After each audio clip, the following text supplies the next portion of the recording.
Boa noite, irmãos. A graça e a paz do Senhor. É bom estar de volta aqui. Ontem, chegamos na sexta-feira. Ontem eu fui fazer uma trilha lá onde eu costumava ir com o pastor Marcos e íamos orar lá em cima do morro, quando ele era novo convertido, que ele orava bem mais do que agora, naquele tempo. Agora ele está mais firme na graça, já não precisa tanto clamor, ele clama por vocês, mas a vida dele já está garantida com o Senhor. Então eu subi a trilha, fui até lá em cima, a trilha já não está como antes. Na volta eu tropecei lá no cipó, bati a cara no chão, estou com o olho inchado. Mas foi interessante voltar lá em cima, no lugar que costumávamos orar e orar, ter um tempo de oração lá em cima. Toda vez que eu chego numa igreja, as pessoas perguntam, missionário, conta a história. Deixa eu contar uma história recente, que aconteceu agora em janeiro e terminou agora em maio. Vou contar a história de uma missionária chamada Lu Santos, que Deus colocou no meu caminho por 14 horas, essa moça. Eu estava em Angola, perto da fronteira da Namíbia. Namíbia é um país vizinho de língua inglesa, e eu estava reunido ali, e eu precisava trocar os pneus do meu carro, mas eu não tinha o dinheiro ainda. Eu recebi uma mensagem de alguém que eu deveria pagar, eu devia pagar alguém, e eu mandei uma mensagem dizendo, me manda o teu Pix que eu vou transferir os 3 mil reais. E a pessoa respondeu, pensando bem, fica de oferta para você. E com essa oferta eu pensei, agora eu posso trocar os pneus do carro. Eu dirigi mais algumas horas, cruzei a fronteira desse país, para poder trocar os pneus do carro e voltar. E quando eu cruzei a fronteira, já no final da tarde, cheguei no hotel às 19 horas, aonde eu deveria passar a noite, e o hotel me disse, nossa máquina para cartão de crédito está estragada, você tem que pagar com dólar americano ou com dinheiro local. Eu disse, não tenho nem dólar americano, nem dinheiro local, só tenho o cartão. Aí eles ligaram para um outro hotel, organizaram para mim, e eu fui para um hotel a 2, 3 minutos dali. Chegando lá, assim que eu cheguei na recepção, nesse hotel que eu não queria ir, porque eu não gosto daquele hotel, mas assim que eu cheguei lá, escutei alguém falando português brasileiro atrás de mim. Eu estava fazendo o check-in na recepção, tinha alguém falando português brasileiro atrás de mim, eu estiquei o ouvido para ver que sotaque era, de onde que era no Brasil. Olhei, a única coisa que veio na minha mente, essa moça está muito triste. Mas eu estava tão cansado que eu só fui para o meu quarto e dormi. De manhã, encontrei a moça no mesmo lugar. Aí me apresentei e falei que era brasileiro, e ela disse que ela também era e que ela estava ali. Falei, o que você está fazendo aqui, tão longe de casa? Porque o norte da Namíbia não é aquele lugar não é lugar que turista geralmente vai, é um lugar que fala inglês e ovambo. E então ela falou, não, eu sou missionária. Eu falei, eu também sou. De qual organização? Da Jocum. Eu falei, também sou. Aonde você está trabalhando? Falou, no momento eu estou no AMBO. Eu falei, eu também estou lá. Já achei que a moça estava mentindo, porque eu conheço todo mundo no AMBO. Eu fundei a missão lá. Então, ela disse, não, eu sou da equipe de Belo Horizonte, da equipe tal, falou o nome de um colega meu, líder da missão, e eu vim aqui só para fazer uma EBF e visitar um amigo. Agora, no mês de dezembro, eu vim passar 3 semanas só em Angola, estou visitando a igreja de um amigo meu. E aí ela explicou que ela estava ali porque o visto dela expirou e ela tinha que sair do país para renovar aquele visto, porque aquele visto não era renovável. Aí ela tinha que sair e voltar. E ela pegou um ônibus que deveria durar 28 horas de viagem.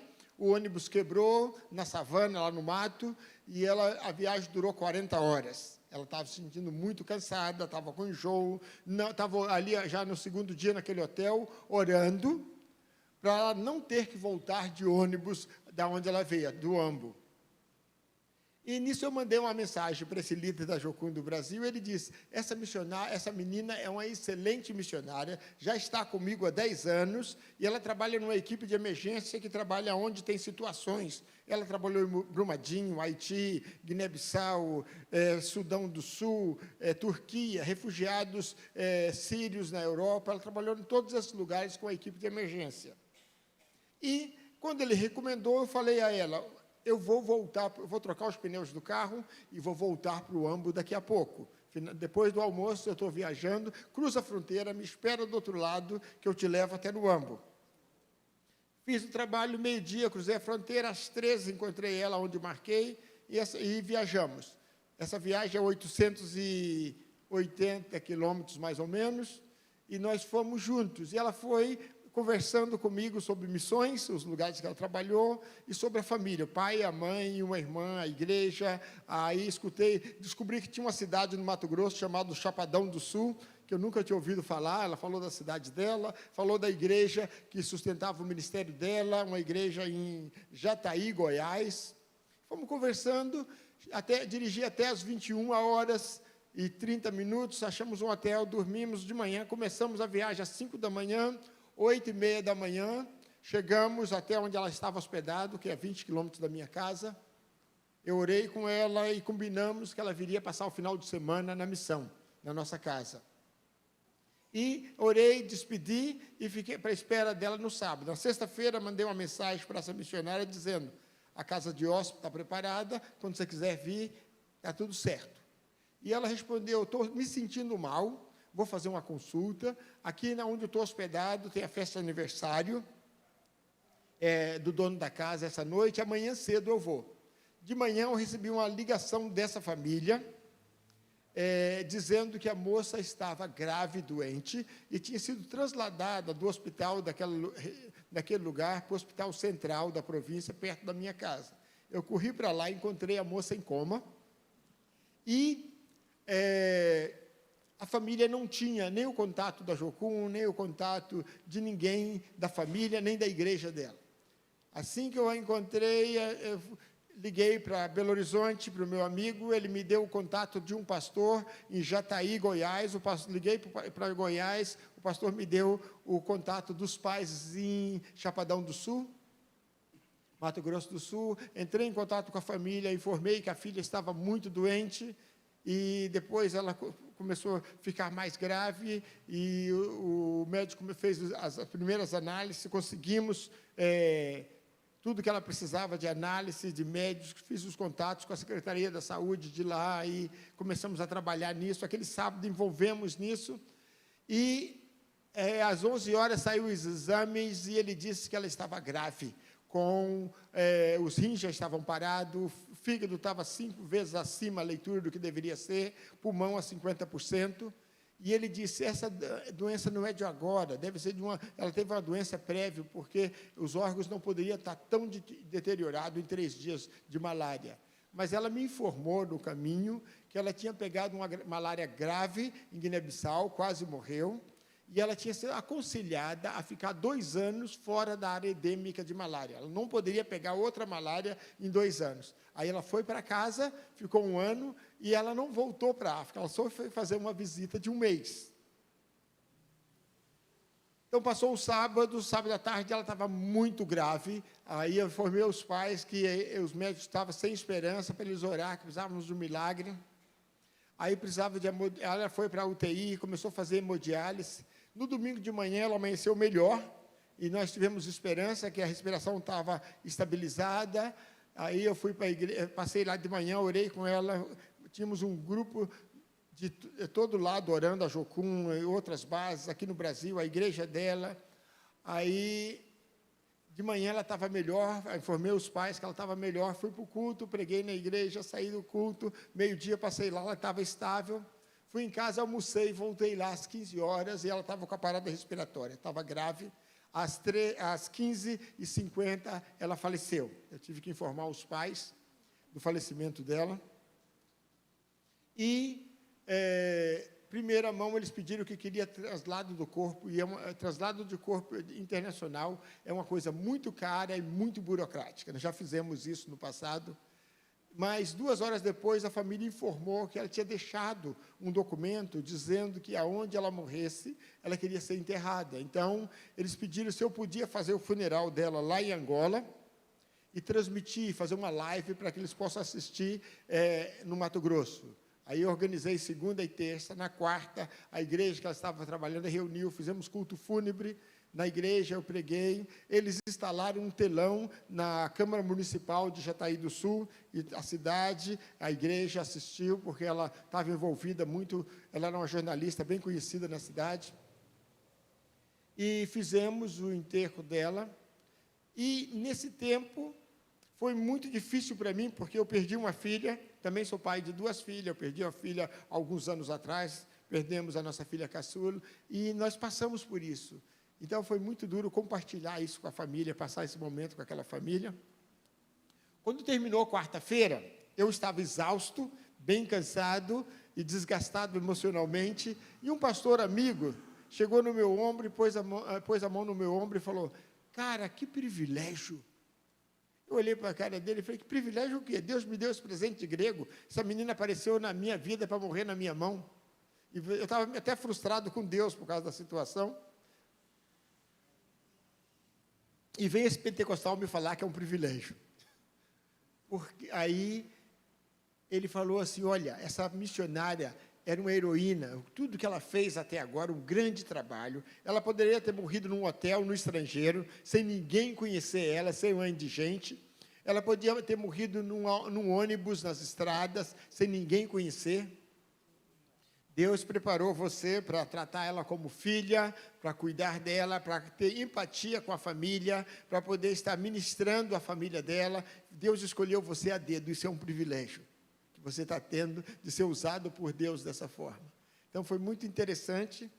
Aí nós chegamos no Brasil, dia 23 de maio, eu trouxe as coisas pessoais dessa menina, é uma moça de 32 anos, eu trouxe as coisas pessoais, cheguei em Foz, eu tinha plano de visitar os pais dela, em Chapadão do Sul, mas assim que eu cheguei, fui num culto de oração, e Deus colocou uma urgência no meu coração, que os pais dela não teriam paz enquanto eu não chegasse lá. Então, eu saí de Foz do Iguaçu, dirigi para Guaíra até Dourados até Campo Grande, mais cerca de 400 quilômetros, pelo Cerrado, até Chapadão do Sul, onde passamos um sábado, chegamos numa sexta-tarde, passamos lá sábado e domingo com os pais, tivemos a oportunidade de orar com eles, ministrar na vida deles, compartilhar com eles sobre o nosso processo de luto também, como é que Deus tratou conosco.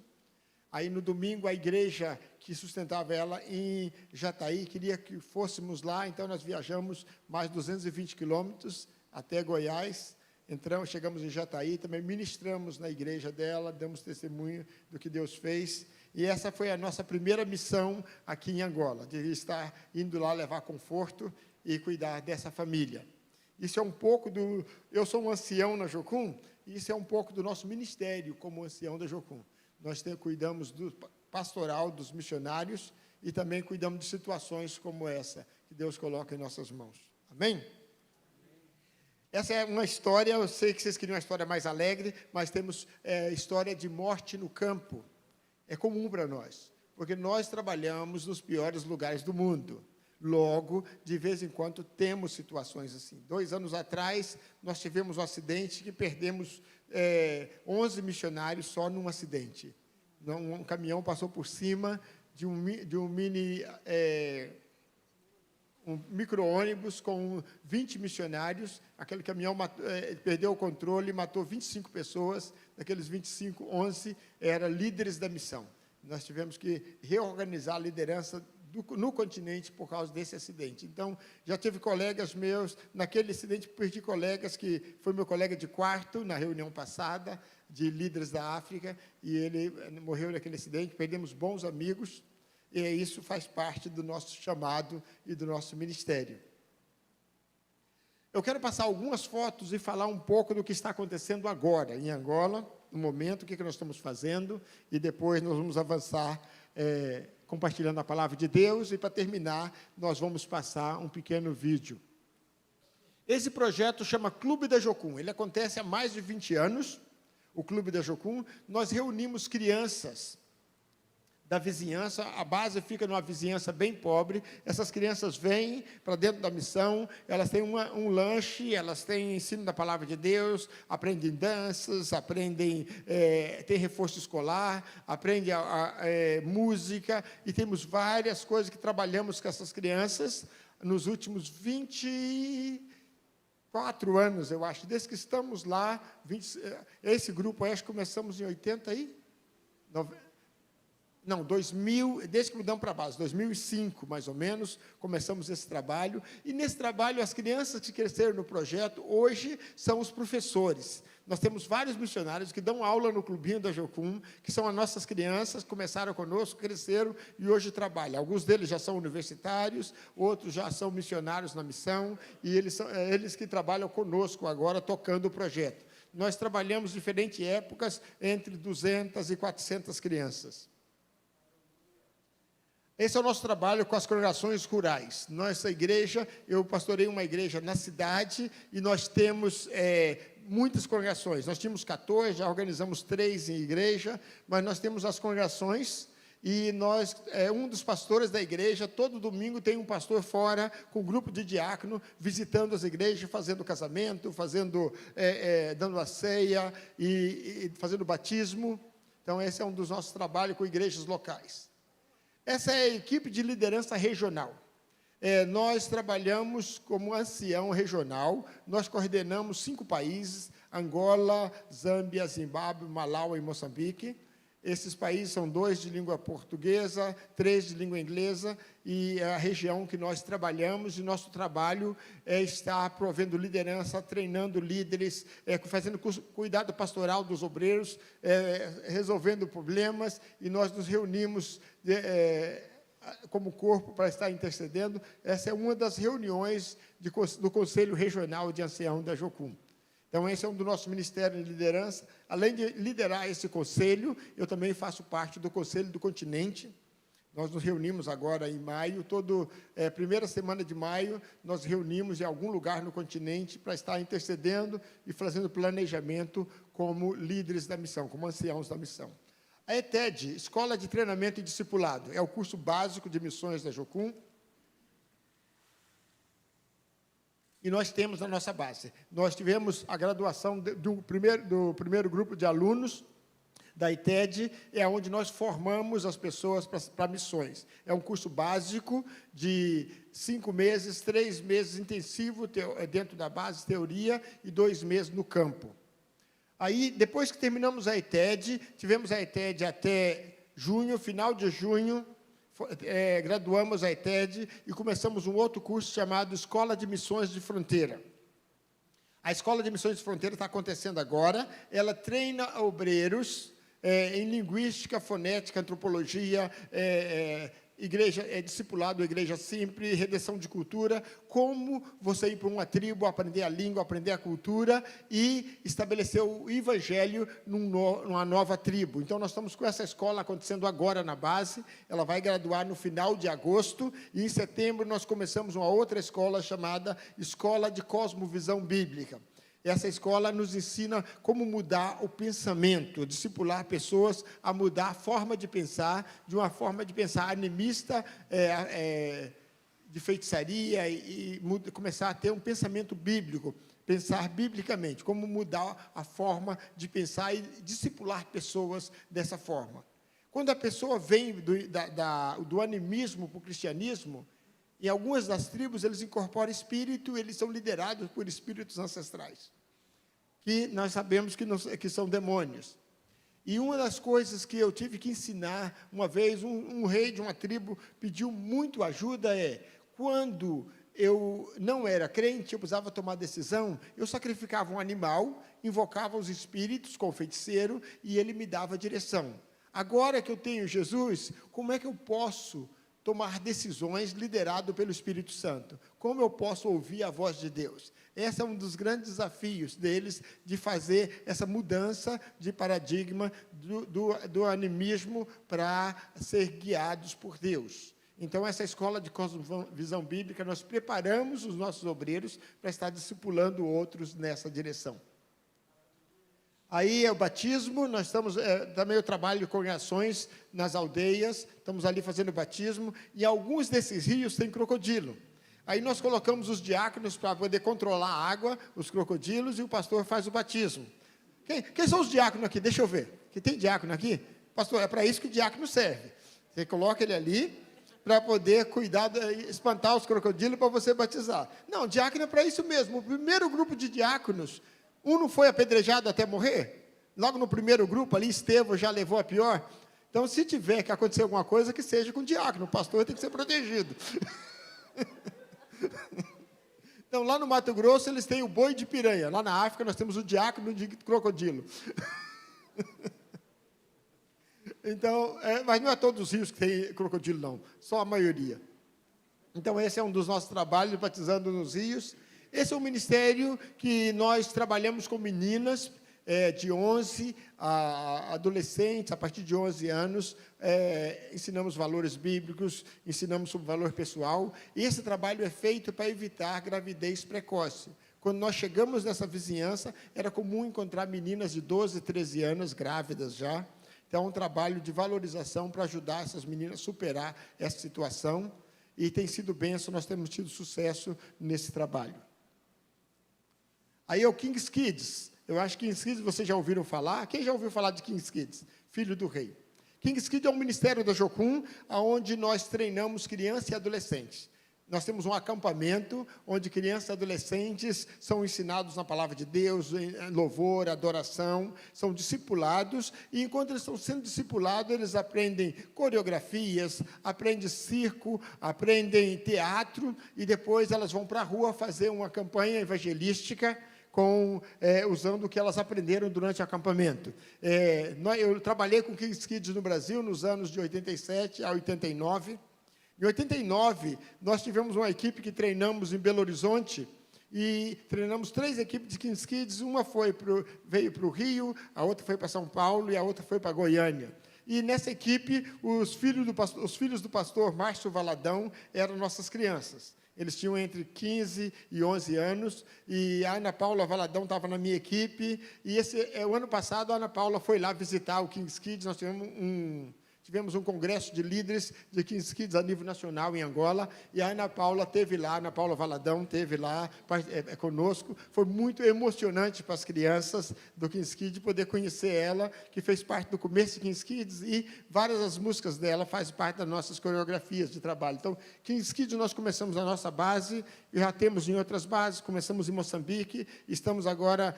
Nesse janeiro, nós fomos para Blantyre, no Malawi, fazer um treinamento também, onde vamos começar outro grupo. Então, é um ministério que está crescendo muito, estamos alcançando muitas crianças com esse ministério.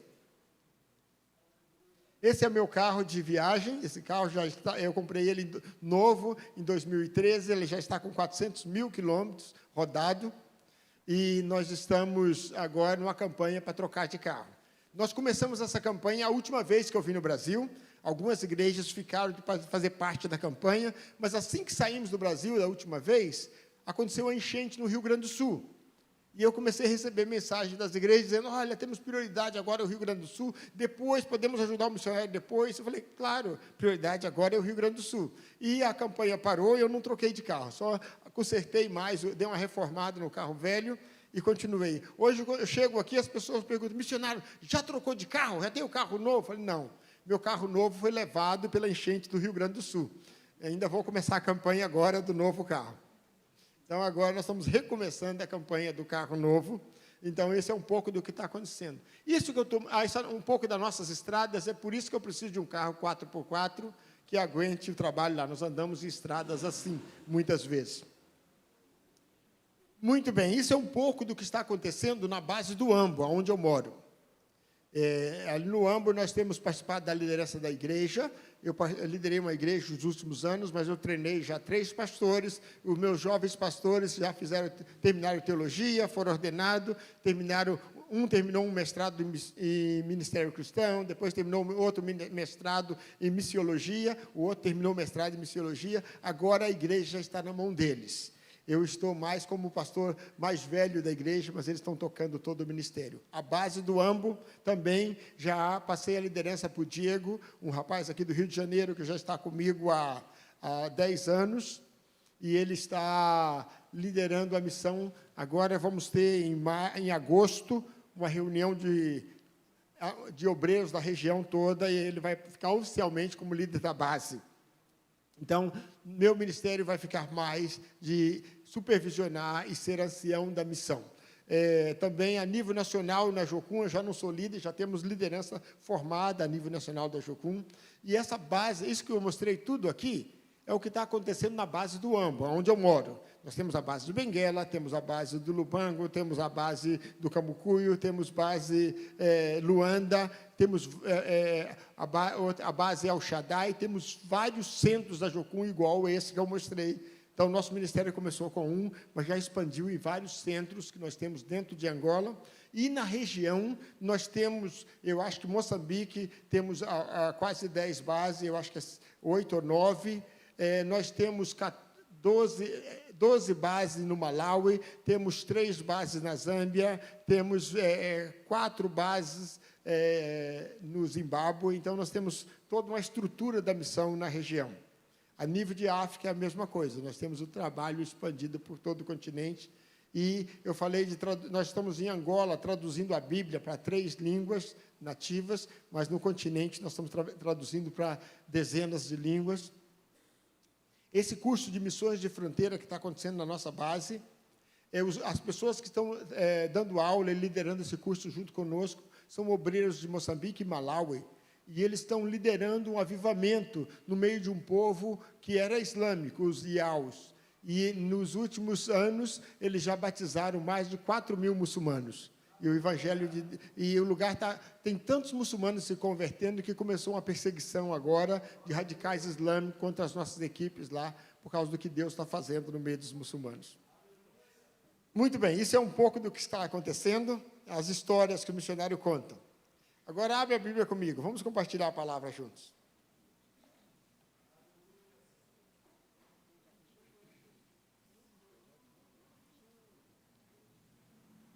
Atos 3, abre a tua Bíblia em Atos 3, e vamos ler do versículo 1 até o versículo 10. Atos 3, de 1 a 10.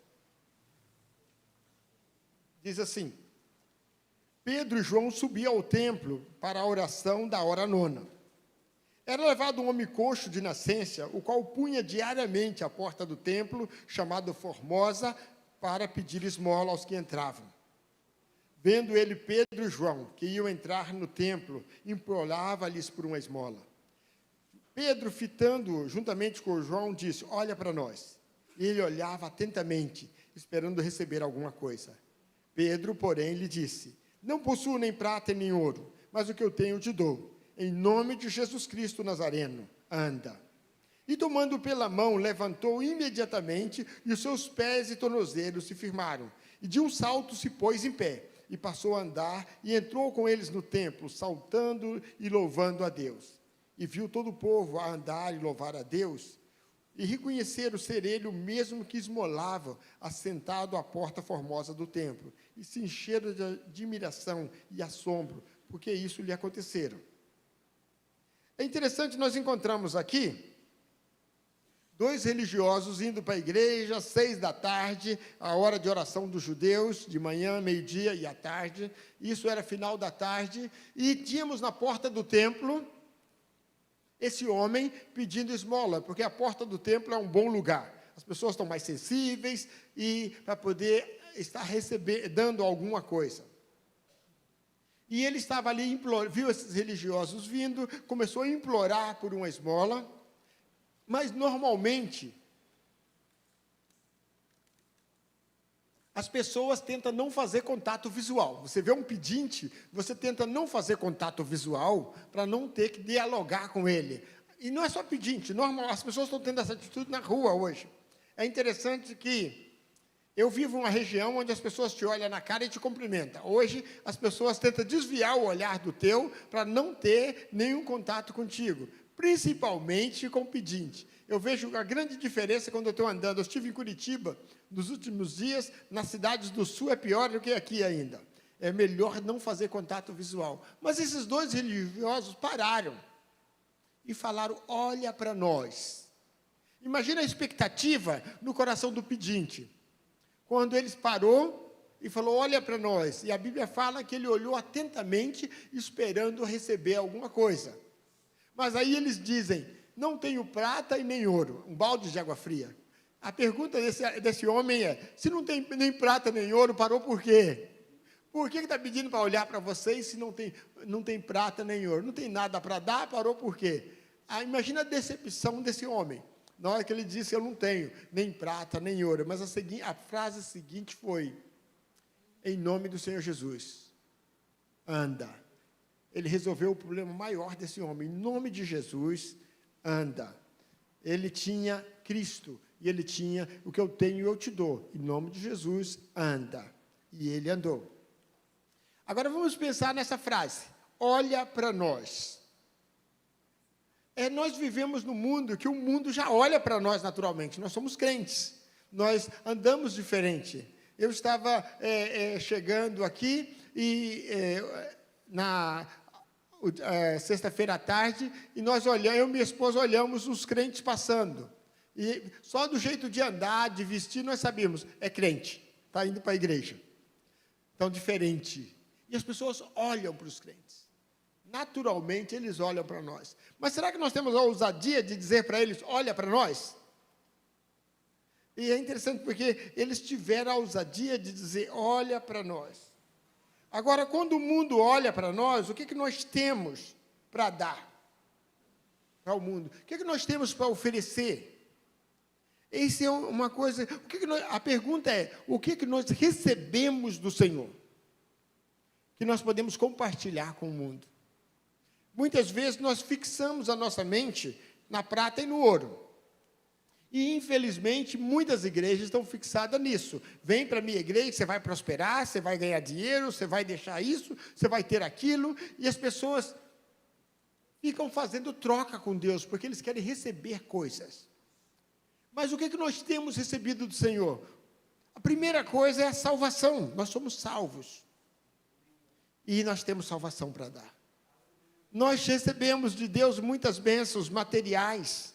Muitas vezes passamos por situações e Deus interviu e nós fomos abençoados de bênçãos materiais. Muitos de vocês aqui, quem aqui já recebeu bênção material? Orou na situação financeira e Deus arrumou emprego, Deus supriu, surgiu alguma situação. Olha quantas vezes fomos abençoados. Quem recebeu cura do Senhor? Estava em situação de doença, orou e Deus curou e restaurou.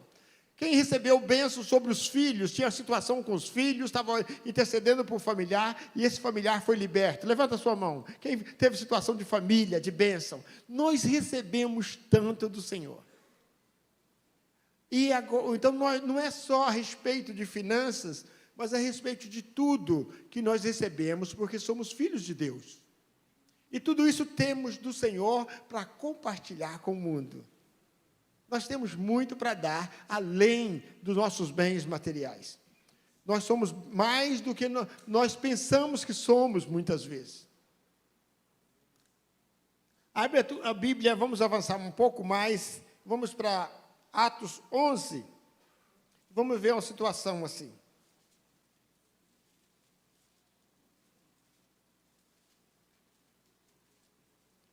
(11, 19 a 26). Então os que foram dispersos por causa da tribulação que sobreveio a Estevão, se espalharam até a Fenícia, Chipre, Antioquia, não anunciando a ninguém a palavra, senão somente aos judeus. Alguns deles, porém, que eram de Chipre e de Cirene, que foram até Antioquia, falavam também aos gregos, e anunciavam-lhes o evangelho do Senhor, Jesus. E a mão do Senhor estava com eles, e muitos crendo se converteram ao Senhor. A notícia a respeito deles chegou em Jerusalém, ao ouvido da igreja. Enviaram Barnabé até Antioquia. Tendo ele chegado e vendo a graça de Deus, alegrou-se e exortava a todos com firmeza de coração que permanecessem no Senhor. Porque era homem bom, cheio do Espírito Santo e de fé, muita gente se uniu ao Senhor. E partiu Barnabé até Tarso, à procura de Saulo. Tendo-o encontrado, levou-o para Antioquia, e por 1 ano se reuniram naquela igreja, ensinando numerosa multidão. E em Antioquia, os discípulos, pela primeira vez, foram chamados de cristãos. Depois de uma grande perseguição, o diácono foi apedrejado, como nós falamos, foi apedrejado um diácono, ele morreu, aí a perseguição acerrou, aí a igreja fugiu, dispersou, se tornaram deslocados por causa da situação de perseguição, ficou só os anciãos da igreja em Jerusalém, os outros dispersaram, mas como a igreja era judaica naquele tempo, e eles achavam que o evangelho era para os judeus, eles foram compartilhando de Cristo só com os judeus. Mas aí alguns mestiços que foram lá para Antioquia, começaram também a compartilhar os gregos. E aí um grupo, a Bíblia fala que a mão de Deus era com eles.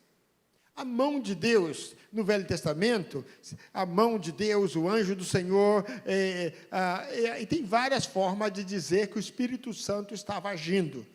O braço de Deus, aqui é a mão de Deus, o Espírito Santo começou a agir, e muita gente se converteu.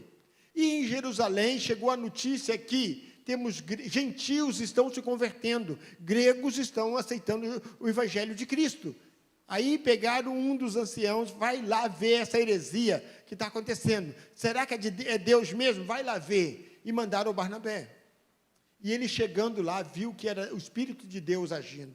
E viu Cristo se manifestando na vida dos gentios, e ele se alegrou e começou a discipular eles, mas teve um fator que fez o evangelho expandir. Versículo 24 tem um fator interessante. O avivamento aumentou por causa desse fator.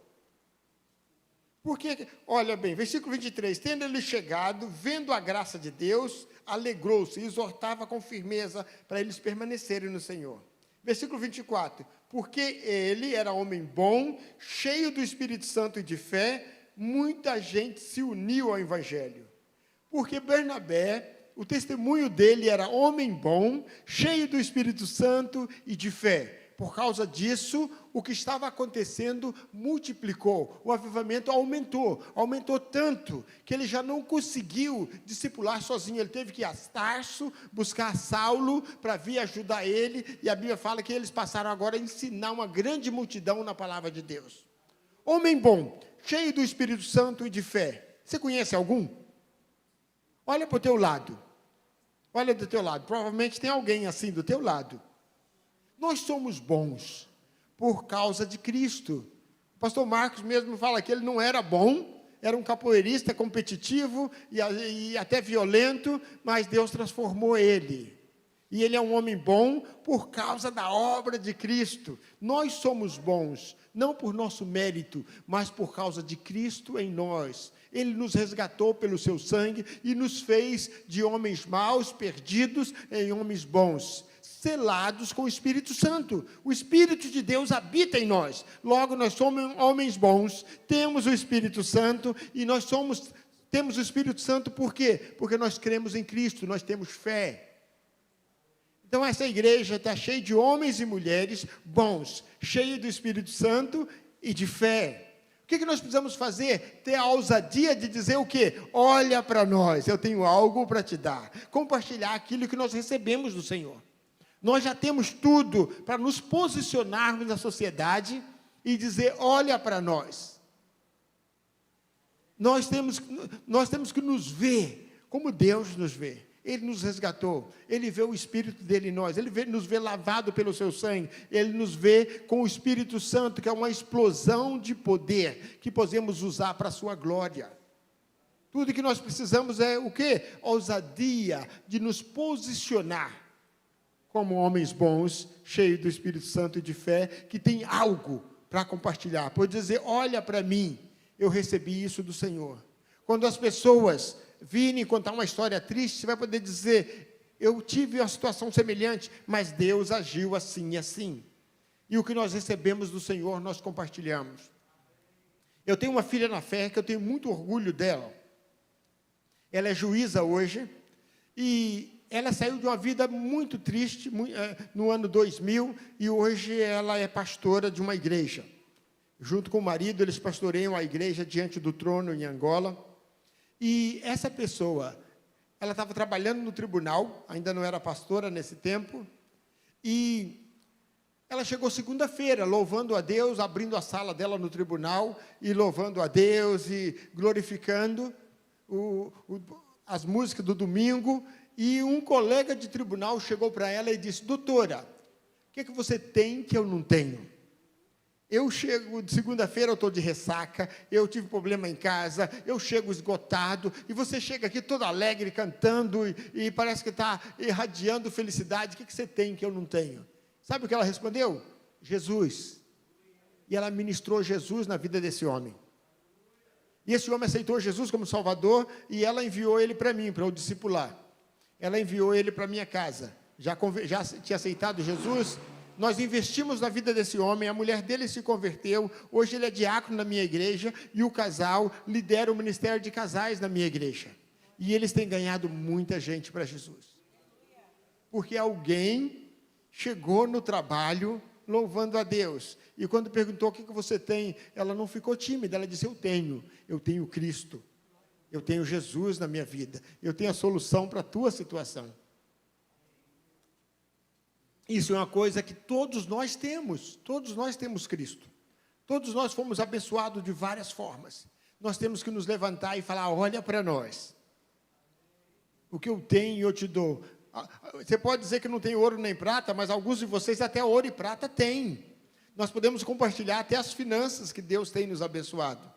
Nós sempre vamos encontrar alguém mais necessitado do que nós. Eu sempre brinco, falo: eu sou missionário, e como missionário eu não tenho quase nada, só o meu material de trabalho, não tenho muita coisa como missionário, mas muitas vezes eu encontro muita gente mais pobre do que eu, e eu tenho que compartilhar o que eu tenho.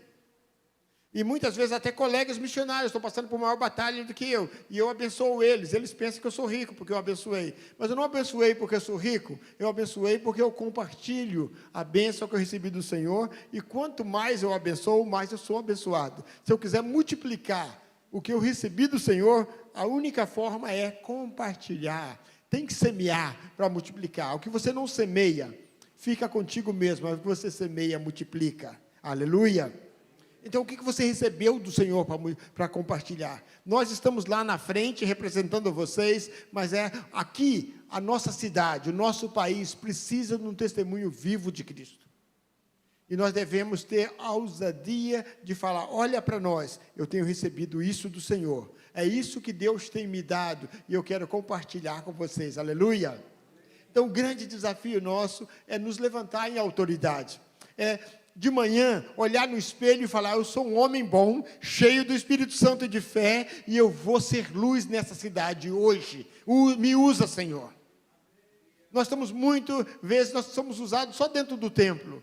E aí, o pastor não me dá oportunidade, eu quero pregar, o pastor não me dá oportunidade. Eu conheço o pastor de vocês antes dele usar púlpito. E ele saía do trabalho e passava horas evangelizando nas ruas de Angra. E depois chegava em casa, tomava um banho e subia o morro ainda para orar mais, para a ira da Elaine naquela época. A Elaine falou assim: marido não para em casa, uma hora está evangelizando e a outra hora está orando, e eu estou casada, mas fico sozinha. Eu falei para a Elaine outro dia, que eu lembro daquela menina frustrada de 19 anos que eu conheci. Então, nós temos algo para dar. Eu não estou dizendo para você gastar todo o teu tempo, mas estar disponível para compartilhar aquilo que recebemos do Senhor. E o texto fala interessante, termina dizendo: pela primeira vez, os discípulos de Jesus foram chamados de cristãos na Antioquia. Mas foi uma forma de zombar, porque eles falavam tanto de Cristo, que eles começaram a chamar eles de cristão. Começou como zombaria isso, não começou assim como elogio. Esses são aqueles que falam de Cristo, são os cristãos. Mas os cristãos fizeram tanta diferença que eles apareceram e ganharam um nome por causa do que eles faziam na Antioquia. E o ministério cresceu ali, muito. E essa igreja tem uma marca interessante. Vamos terminar lendo mais 3 versículos. Vamos até Atos 13.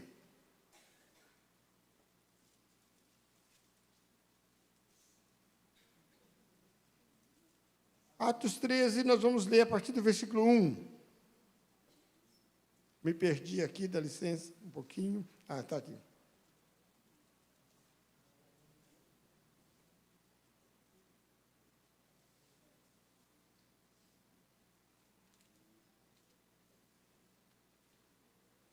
Versículo 1. Havia na igreja de Antioquia profetas, mestres, Barnabé, Simeão, por sobrenome Níger, Lúcio de Cirene, Manaém, Colasso de Herodes, o Tertaca e Saulo. E servindo eles ao Senhor e jejuando, disse o Espírito Santo: separai-me agora, Barnabé e Saulo, para a obra que eu tenho chamado. Então, jejuando, orando, impondo-lhes as mãos, os despediram. Agora é a mesma igreja de Antioquia que começou com um grupo de irmãos dispersos, falando para gregos. Depois chegou um homem bom, cheio do Espírito Santo e de fé, que fez multiplicar o avivamento e muitas pessoas se juntaram ao Senhor. Buscou Saulo para ajudar ele a discipular essa igreja, e agora essa igreja tem líderes formados. E a Bíblia fala que eles tinham líderes em todas as áreas formados. Havia na igreja de Antioquia profetas e mestres. Havia líderes formados ensinando outros. Havia tantas pessoas discipuladas e formadas na Antioquia que Deus pôde tirar dessa igreja Barnabé e Saulo e enviar eles para a primeira viagem missionária. Igreja viva, envia também. Vocês têm enviado tantas pessoas, isso é parte do vosso testemunho. Vocês têm enviado e sustentado outros fora. Isso é parte de uma igreja viva que testemunha. Então, o grande desafio que eu deixo para vocês é ter a ousadia de olhar para a sociedade em Angra e falar: olha para nós, eu tenho algo para você. É nós tomarmos consciência de tudo que nós temos recebido do Senhor, que nós podemos compartilhar com essa cidade. E temos a ousadia de compartilhar. A ousadia de dizer para o mundo: olha para nós. Quando alguém chegar com a tristeza, você vai poder dizer: eu passei aí, mas Deus fez isso na minha vida, Deus operou isso na minha vida, eu passei nessa situação. E Deus operou. O trabalho o avivamento vem quando cada crente compartilha aquilo que recebeu do Senhor. Aleluia. Então, nós temos recebido tanto do Senhor nesse lugar. Essa igreja tem sido bênção em tantas vidas. Deus tem operado tanto no meio desse povo aqui. E nós temos tanto para oferecer. Nós só temos que nos lembrar quem nós somos em Cristo. Nós somos homens bons, selados com o Espírito Santo e cheios de fé no Senhor. Nós já somos salvos, já temos a glória eterna garantida para nós. Já temos um lar celestial preparado para nós. E nós podemos viver a nossa vida aqui com a autoridade de sermos filhos de Deus e testemunharmos dele. E poder olhar para as pessoas necessitadas desse mundo e dizer: olha para nós, eu tenho algo que eu recebi do Senhor, que eu posso compartilhar com você, que eu quero compartilhar com você. Amém? Se levanta agora, vamos orar juntos. Vamos orar juntos. Abaixa tua cabeça e fala: Senhor Deus, me levanta em autoridade, para que eu possa realmente viver a minha fé, como um homem bom, cheio do Espírito Santo e de fé. Que eu possa ser uma mulher cheia do Espírito Santo e de fé nessa cidade, na minha família, no meu trabalho, onde eu estudo, que eu possa ter essa autoridade. Vamos orar, buscando a ousadia do Senhor, para compartilhar com o mundo quem nós somos em Cristo. Pede isso a Deus, depois eu vou estar orando com você. Fala: Senhor, me dê a ousadia de poder compartilhar quem eu sou em Cristo com essa cidade.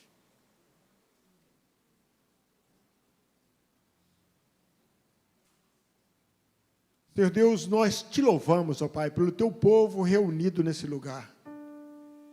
É o teu povo, ó Deus, resgatado pelo seu sangue, selados com o teu Espírito Santo, Deus. Teu povo que tem recebido do Senhor, e nós clamamos, Deus, nessa noite, a ousadia, Deus, a autoridade espiritual, para que eles possam compartilhar a sua fé.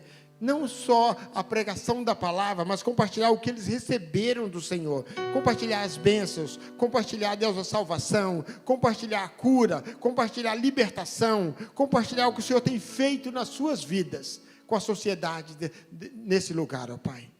Senhor tem feito tantas coisas no meio dessa igreja, e nós queremos clamar, ó Deus, que eles possam ser luz na cidade, compartilhando as verdades recebidas do Senhor, compartilhando as bênçãos recebidas do Senhor, que eles possam andar em autoridade, ó Pai. Não deixe que a tua igreja ande, Deus, de cabeça baixa, Deus, como miseráveis e necessitados, mas levanta eles como salvos, como filhos de Deus, como pessoas abençoadas pelo Senhor, que tem algo para oferecer a essa cidade, ó Pai. Nós clamamos pela autoridade do teu Espírito Santo, em nome de Jesus, aleluia.